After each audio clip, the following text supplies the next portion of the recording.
Hello and welcome to the Pittsburgh Fall Festival. And welcome to this very special discussion with some of the creators behind some of the films that you just saw in that last block. Welcome, everybody.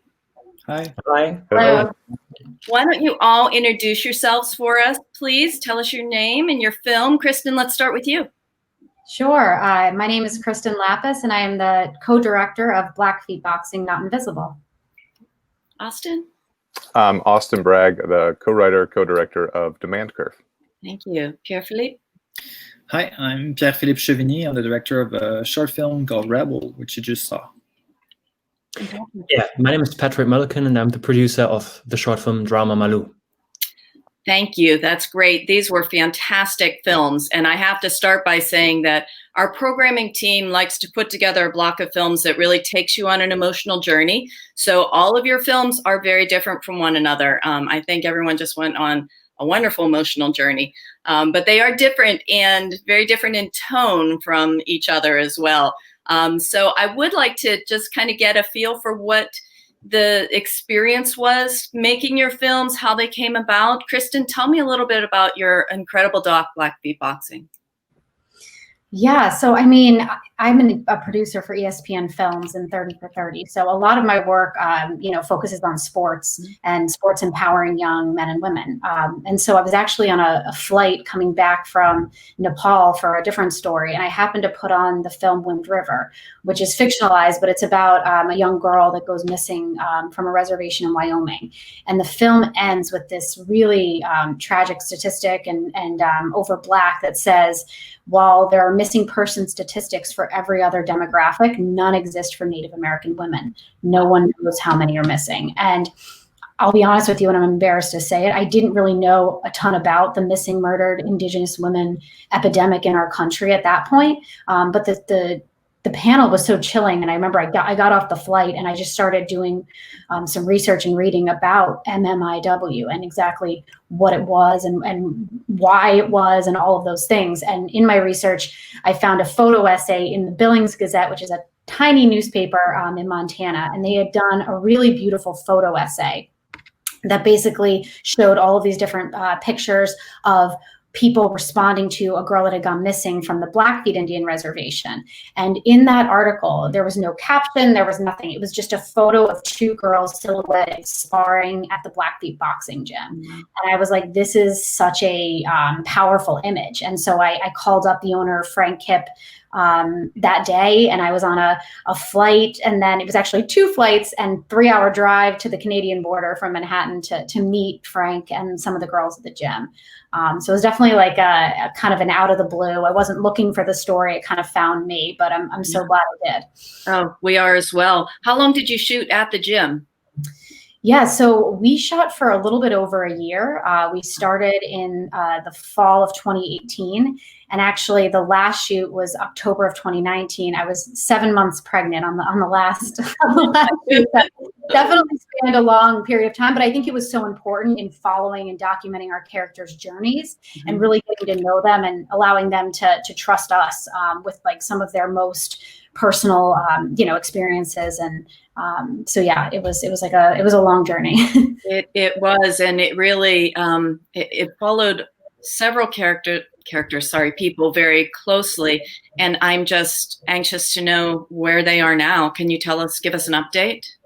Absolutely. So Donna Kipp, who's Frank's daughter, who is an MMIW advocate, as you saw in the film, and one of the most promising boxers at the gym, she is now actually training girls at the gym, which is super exciting. Yeah. So she graduated from high school last May, and she's studying at the local community college, and she's also volunteering at a hospital, actually working with COVID patients, which is really incredible that she's able to do all of this stuff at the age of 18, but training girls in the gym, which is super exciting. And then Mamie Kennedy, who obviously her story didn't have like the happiest ending.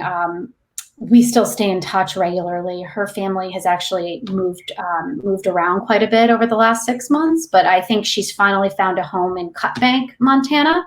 and she's starting to get more involved in sports. And they don't have a boxing gym there, so she's not boxing right now. But hopefully after COVID, she's going to be able to travel to a gym that's about an hour away and continue. But she's training on her own, and she's doing pretty well.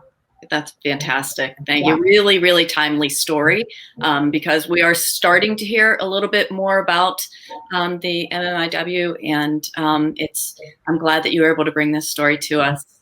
And another timely story, Pierre, is Rebel, although yours is obviously a fictionalized account. But as you know, in the US, we've had sort of a resurgence of some right-wing activity. Tell us a little bit about your film and how it came about. Yeah, so it's about the rise of right-wing extremism, but in Quebec, which is like the French part of Canada. It's something that really didn't exist like 5 years ago.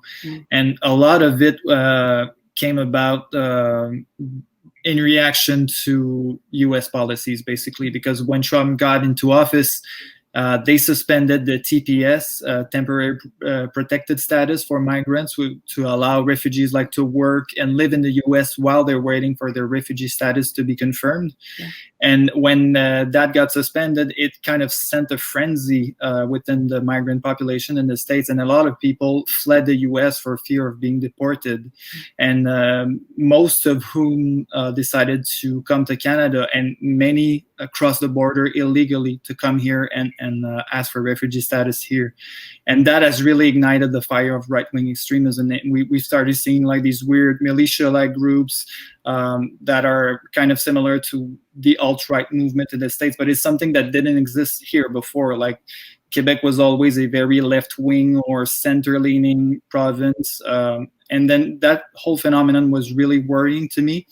And I've started doing a lot of research, and really the basic idea behind Rebel was that on the next day of a big demonstration by one of those groups in Quebec City, one of the newspapers had on the front page a picture of a like 6 or 7 year old boy who was holding a flag with the logo of La Meute, which is the group that was leading the protest.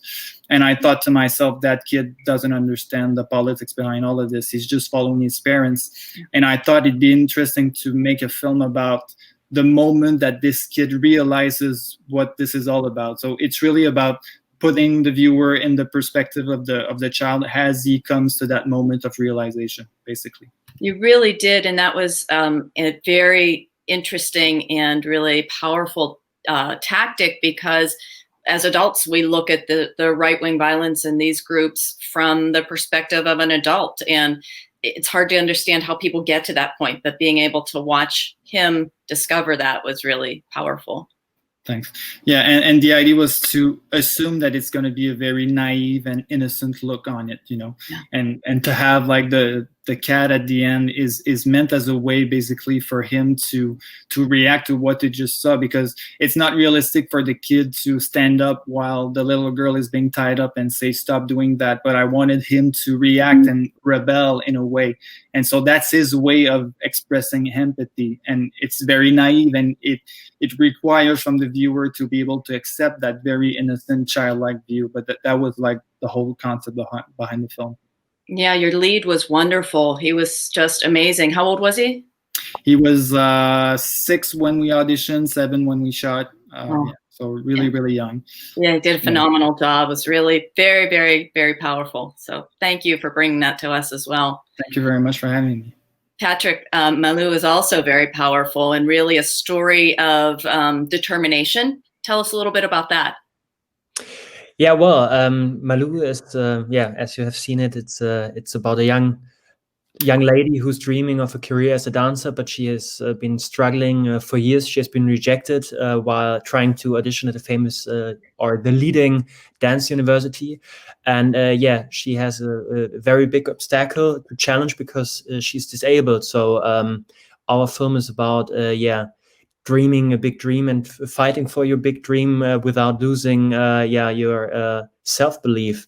And it also deals with the fact that sometimes you need some help. I mean, it's your own fight and your own self-belief, but it's also the fact that sometimes you need a kind of hand, a given hand to reach what you are dreaming of. And so we decided to deal with that topic because I think that this disability community is a group which sometimes gets a little bit forgotten sometimes, because we are dealing in daily life we're dealing with so huge topics, if it's about equality, like racism and where you're from, your origin, and so on. But sometimes I think or we think that the disabled community might need some more focus in the society, and especially if it's about just daily things. For example, if you are a healthy person, you never think about the fact that it might be a big challenge to reach to get from one point to another point, just if it's about infrastructure. And if it's about chances and opportunities, for example, in university life, it's a very big point. And so we are very proud that we had the opportunity to work as a team together under the quite difficult circumstances to produce this film with a great cast. And it's a great thing to do. Your approach to the film was really very interesting in that we did not learn about her disability until the very last scene. And that really was so powerful, to just, you saw her universal struggle to, make herself, find her position in the world. And then the added element of what else she struggled with. Yeah, it's the big surprise, because at the very beginning you think, why is she kind of outcasted in a way, because people are treating her very strange, and it's our surprise in this film. And it should show that you should never underestimate people just because of a disability, for example, because I think, and there are a lot of great examples and idols out there in arts and in every kind of sector or area or field, who reach incredible things despite their disabilities or their struggle. Yeah, it was wonderful. Beautifully told. Thank you so much for that. Thank you for being part of this festival. And as I mentioned, the emotional journey, Austin, you have been paired with some very powerful films, and yours is powerful in another way, in that I could not stop laughing when I saw it.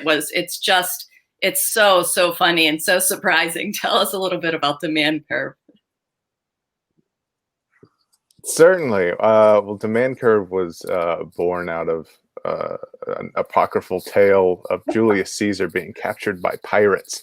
And as the story goes, he was captured and held for ransom, but was quite offended when he heard how much the ransom was and demanded an increase, and eventually found his way sort of taking over the ship and in charge of this whole ransom production, all the while saying, I will come back and kill you all later, which he did. So based on that concept, we came up with this story of, the economics professor teaching economics to his kidnappers, and had just a blast doing it. This was really our first time working with this large of a crew. Meredith and I, my brother, are co-writers and directors, and we are typically really the only ones doing everything. Wow. From holding lights to boom poles. So this was a very new experience for us. How big was your crew? This one was a crew of about 26, I think, all told. That is a departure from 2. In our world, anytime there were more people on set, that meant that we had a lot more work to do, right? This was going to be more people to manage and more difficult. And thankfully, we learned that no, it means people are actually solving problems before they get to you. And it was just eye-opening for us. But we shot over 2 days. 2 days. Everything in the motel room was shot in 1 day. Wow. So that was 11 or 12 pages in that 1 day. So that was a little tight. But, a little. Very couldn't be happier with how it turned out. And we were also shooting in LA for the first time. Meredith and I are both on the East Coast. We had some wonderful producers that were helping us out, and managed to get our first choice with all of our cast. So we're just opening with how it went. Phenomenal. I mean, they were so good. So fun to watch. Yeah, each one of those guys is just fantastic. And we had actually originally slated for our professor to be a little older. But when William came in and we saw his audition, we just said, well, forget that. He's a young professor, assistant professor. It doesn't matter, because he was amazing. Yeah, he really was terrific. It just such a surprise. So many little reveals that he brought to it that were wonderful. And the ending also was kind of almost a surprise. You would think that you would have ended with their capture, but the little kicker at the end was really fun as well. Yeah, we definitely wanted to show growth on everybody's part, and I think for him, suddenly having students who are interested was his fantastic moment. It really was. It was great. Well, thank you very much for bringing that to our audience as well. And all four of you, we loved your films. We're so grateful that you shared them with our Film Pittsburgh audience, and I just can't wait for everyone else to see it too. So thank you. Thank you so much for having us. Thank you very much. Thank you very much. And thank you for joining us. I hope you enjoy the rest of the festival.